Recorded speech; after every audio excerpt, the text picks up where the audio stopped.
we've got to get our children owning their own home. While they're sitting in those shitty dog boxes in the inner city CBD and then occasionally going out on the weekend and looking at these multi-million-dollar houses, that is driving them away from feeling a part of this country. I would always say to anyone, own your own house. It is the nest. I know that's hard, and that's different to our generation. I'm so grateful the sacrifices of our forefathers have made for us, but we have squandered it in this generation. Baby boomers have squandered it in the sense that we have given our children, left them with no hope. Is that perhaps then why Labor has been so successful? They have been hell-bent on getting people into homes through first home buyer grants and low deposits.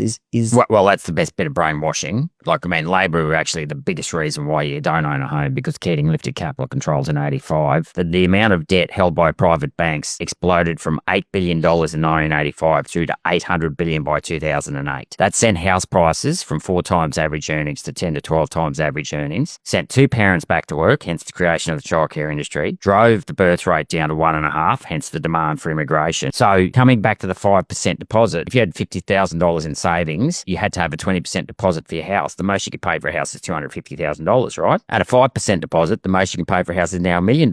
People think the property price is going up because of immigration, but it's going up because of the increase in credit. Exactly. And that's why immigration is actually a symptom, not a cause. And that's the difference between we and One Nation. One Nation blame everything on immigration. I blame it on poor capital controls from 1985. So having a house at some point, it's just what it gives you in terms of your inner contentment. It's not just financial, it's also spiritual, if you want to use that word. There's no substitute than being in a house that you call home.